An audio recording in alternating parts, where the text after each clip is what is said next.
آپ کی خاص فرمائش کے پر حاضر ہوا ہوں. جو مطالب پیش کروں انہیں قبول کر لیجیے گا، بہت زیادہ وقت نہیں لوں گا. تو جشن کہتے ہیں جہاں خوشی کا سما، اور مولود کعبہ، کعبے میں صرف اور صرف ایک ہستی ہے جن کی ولادت کعبے میں ہے، اور ہمارے نزدیک مولا علی علیہ السلام کے علاوہ کسی کی ولادت ثابت نہیں، نہ کسی نبی کی نہ کسی ولی کی خانہ کعبہ میں ولادت نہیں ہے. بہت سے لوگوں نے مولا علی کے بغض میں کوشش کی ایک بندے کی اور وہاں پہ ولادت ثابت کریں. اگر میری بات پہنچ رہی ہے، میں نے نام نہیں لیا ہے نہ مورخ کا نہ ہی اس آدمی کا. بے وجہ غلط چیزوں کا پروپیگنڈا اور جو ہے پروموٹ نہیں کرنا چاہیے کہ انسان بتا دیتا ہے تو ذہن میں بات بیٹھ جاتی ہے. لیکن یہ ثابت ہے کہ صرف مولا امیر علیہ السلام ہیں جو کعبے میں تشریف لائے، اور جناب امیر علیہ السلام کے لیے شعراء نے بھی کہا، بڑے بڑے علماء نے اپنے اپنے انداز سے شعراء نے کلام کہے ہیں. کیسے جز علی نشد سعادت بے کعبہ ولادت بے مسجد شہادت. یہ مولا امیر علیہ السلام کے علاوہ کسی کو مقام حاصل نہیں ہے کہ کعبے میں تشریف لائیں، مسجد سے تشریف لے جائیں. تو مجھے آج جناب امیر علیہ السلام کے متعلق اس بات میں سارا پیش کرنا ہے. کوشش کروں گا کہ تمہید باندھوں. اس سے ایک بھائی نے کہا تھا کہ خاص طور سے بچوں کو ذہن میں رکھیے گا کہ ان کے لیے مطالب پیش کریں. دیکھیں، جب ہم دنیاوی آدمی بھی کوئی الیکشن کرتے ہیں، کسی کا انتخاب کرتے ہیں، چنتے ہیں، پارلیمنٹ کا ممبر بناتے ہیں یا کہیں پہ بھی بھیجتے ہیں، پاکستان کے زیادہ لوگ بیٹھے ہیں، وہاں پہ آج کل الیکشن کی باتیں ہو رہی ہیں، تو وہاں بہت بڑی بحث چل رہی ہے کہ کسے اس قابل سمجھا جائے کہ پارلیمنٹ میں بھیجا جائے.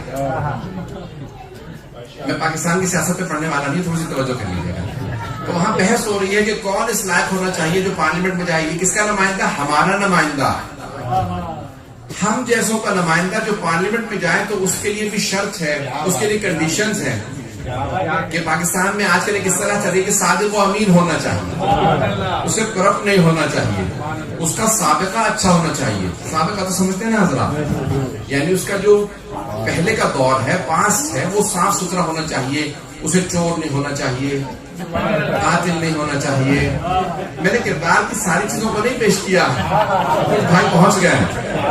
یہ ہمارا نمائندہ بننے جا رہا ہے اتنی شرائط. اور اگر کوئی اللہ کا ولی ہو، میری بات پہنچ رہی ہے، جس نے اللہ کا نمائندہ بننا ہو، سوچے اللہ کیا کچھ ذہن میں رکھے گا. وہ عجیب و خبیر ہے، وہ کیا مزاج بنائے گا، کیا ملاک، کیا کرائٹیریا بنائے گا اپنا نمائندہ چننے کے لیے. تو اللہ نے کہا کہ بھئی دیکھیں، میں نے اپنا نمائندہ بھیجنا ہے، تو اس اللہ سبحانہ و تعالیٰ نے اپنا ولی چنا ہے. ہم جناب امیر کے لیے جب کلمہ پڑھتے تو کہتے ہیں علی ولی اللہ. صرف ولی نہیں ہے، اللہ کے ولی ہے. بات پہنچ رہی ہے نہیں پہنچ رہی؟ اللہ کے ولی ہے. ولایت کس نے دی ہے؟ اللہ سبحانہ و تعالیٰ نے. اللہ نے کہا یہ میرا ولی ہے. توجہ کیجیے گا، بچوں کے لیے پیش کر رہا ہوں سمپل اور آسان بنانے کی. تھوڑا سا اگر کوشش کریں گے شاید بچے پہنچ جائیں. آپ لوگ بڑے تو پہنچ جائیں گے. جب ہم اگر کبھی نکاح پڑھنے جاتے ہیں تو عام طور سے مولانا پڑھتے ہیں تو وہ ہوتے ہیں وکیل.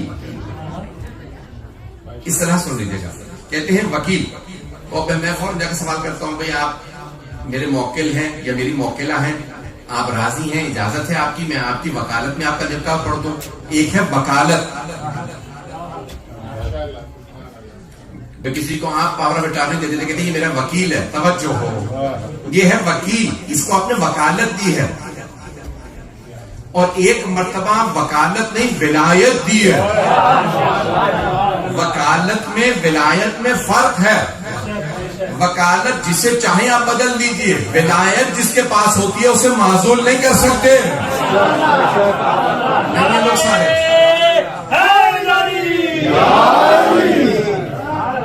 پہنچ گئے. اجانے گرامی، وکالت جسے آپ وکیل بنا رہے ہیں، یہ وکیل ہوتا ہے. جن کا پڑھنے والا ہے یہ وکیل ہے. میں اپنی بیٹیوں کا ولی ہوں، وہ میرے بغیر اجازت کے نکاح نہیں کر سکتی.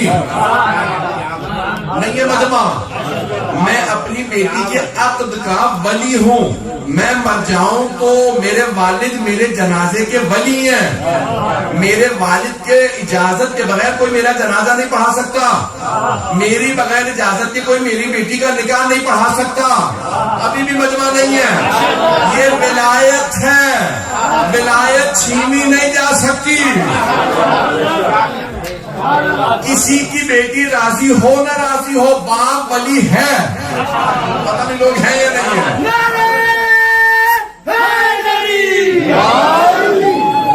میری بات پہنچ رہی ہے نا؟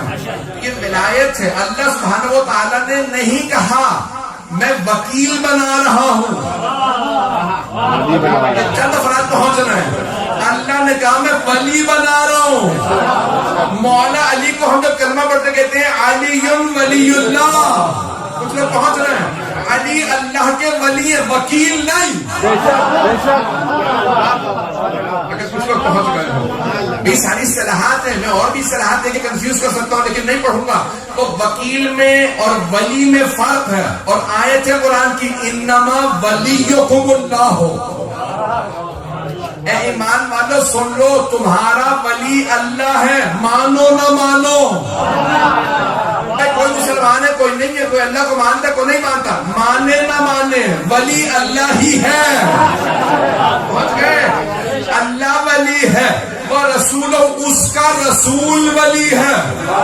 ایک ایک میں چل رہا ہے، ابھی بھی مجمع نہیں ہے. اللہ ایک اللہ ولی ہے اور رسول نہیں کہا، سارے رسولوں کا نہیں کہا. رسول اس کا رسول، کوئی ایک رسول یعنی محمد عربی. رسول اللہ اللہ کی طرف سے ولایت رکھتے ہیں، وکالت نہیں. وہ ولی ہیں.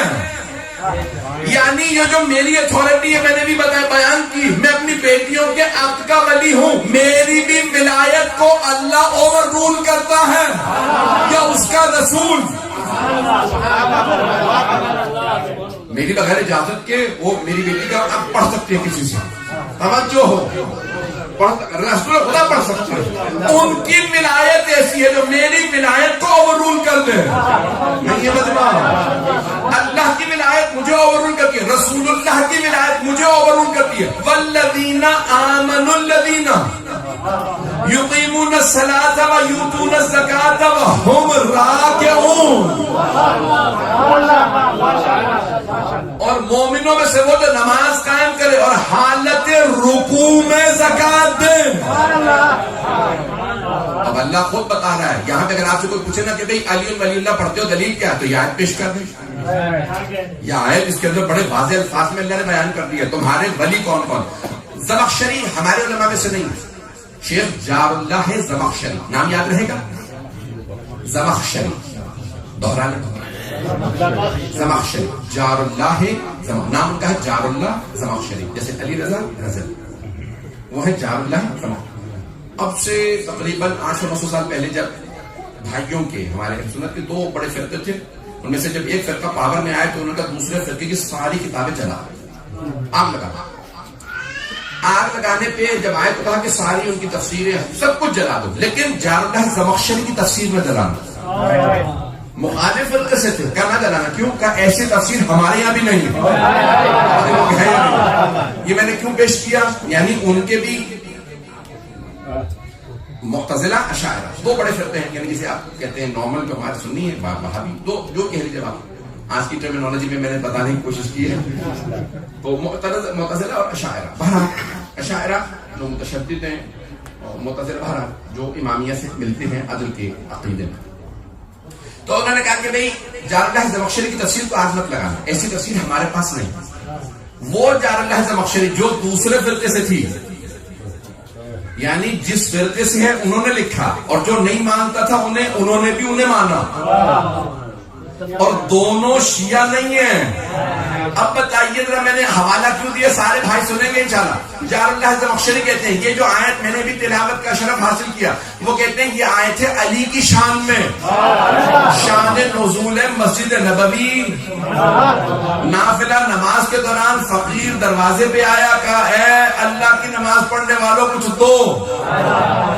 دوسری دوسری دفعہ مانگا کسی نے کچھ نہیں، نہ پہلی دفعہ، کیوں سب نماز پڑھ رہے تھے، نمازی تھے پکی، نماز پڑھ نہیں سکتے تھے، میرے ساتھ جب انسان پکا نمازی ہو تو پھر نماز تو نہیں توڑے گا نا کسی کو زکات دینے کے لیے، توجہ، تو سب زکات نماز پڑھ رہے تھے، زکات کون دیتا، صدقہ کون دیتا، خیرات کون کرتا، سب نماز میں تھے، کبھی نماز کا وقت ہے یا اس ٹائم پہ آ کے مانگ رہا، یہ کوئی وقت ہے مانگنے کا، اس نے تیسری دفعہ مانگا تو کہا پروردگار او اللہ تو گواہ ہے تیرے گھر میں آیا تھا، تیرے نمازیوں سے مانگا تھا، خالی ہاتھ جا رہا ہوں، جب تک یہاں مانگ رہا تھا مولا نے کچھ نہیں دیا، جب وہاں مانگا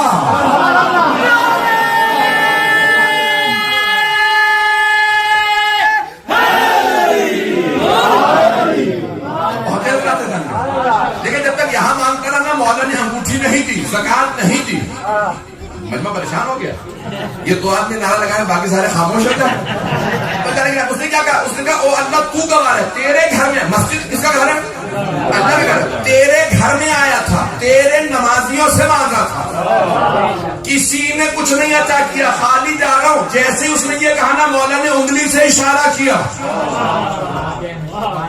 فوراً وہ آگے بڑھا، اس نے انگوٹھی اتاری، چلا گیا، زکات مل گئی۔ آگے ذرا آپ کی آسان زبان میں پیش کر دوں، جب تک وہ یہاں مانگتا رہا مولا نے عطا نہیں کیا، کیونکہ پیغمبر نے فرمایا تھا الصلاۃ معراج المومن، نماز مومن کی معراج ہے، اور یہ ہے امیر المومنین کی نماز۔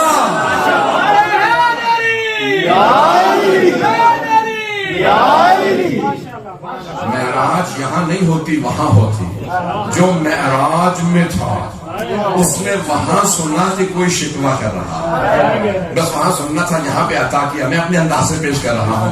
تب بہواز نے رسول اسلام تشریف لایا، وہاں اس نے فقیر میں انگوٹھی اتاری، سرور کائنات تشریف لایا، کبھی کسی نے کوئی زکات دی؟ اب جو صحابہ نہیں بھی بتانا چاہ رہے تھے، یا رسول اللہ خود ہم نے اپنی آنکھوں سے دیکھا، یہ علی بن ابی طالب نے ابھی رکوع کی حالت میں نہ انگوٹھی دی ایک فقیر، انہوں نے کہا ہمیشہ تو ہم میں سے کسی کو ڈانٹ پڑ رہی ہوتی ہے علی کی باری، مجمع ہے میرے ساتھ، ہمیں بھی ٹیلی کو ہوتی ہے، ہمیں کہا جاتا ہے یہ نہ کرو، ایسا نہ کیا کرو، رسول خدا مجھ سے پہلے رکوع میں نہ جایا کرو، مجھ سے پہلے سجدے میں نہ جایا کرو، یا رسول اللہ آپ نماز پڑھاتے ہیں، آپ کرو خدا قبلے کی طرف، ہم پیچھے کھڑے ہوتے ہیں، یہ آپ کو پیچھے کیسے پتا چلتا ہے کہ ہم نے رکوع میں کون پہلے چلا گیا، سجدے میں کون پہلے چلا گیا؟ کہ جیسے میں سامنے سے دیکھتا ہوں ویسے پش سے دیکھتا ہوں۔ تو رسول اسلام نے سوال کیا، کہ کسی نے کچھ زکات دی؟ کہا ہاں ہم سب نے دیکھا، علی نے زکات دی ہے۔ کہ یا رسول اللہ کیوں؟ کہ کیونکہ آیت آئی ہے تمہارا ولی اللہ ہے، اس کا رسول ہے، اور جس نے ابھی زکات دی ہے۔ تب جار اللہ سے بخشنی کہتے ہیں، میں نے بھی آپ کو کہا نا کہ ہمارے عالم نہیں کیا کہتے ہیں، سنیں، وہ کہتے ہیں یہ آیت آئی ہے صرف ایک علی کی شان میں، تو پھر جمع کے صیغے کیوں آئے ہیں، پلورل ٹینس کیوں آئے ہیں، سنگولر کیوں نہیں آئے، مجھے جرمن نہیں آتی، واحد کا صیغہ کیوں نہیں آیا، جمع کا صیغہ کیوں آیا، بات پہنچ گئی؟ تو کہتے ہیں اللہ نے قیامت تک کے لیے آیت کو کھلا رکھا، کسی میں ہمت ہے علی جیسا بن کے دکھا،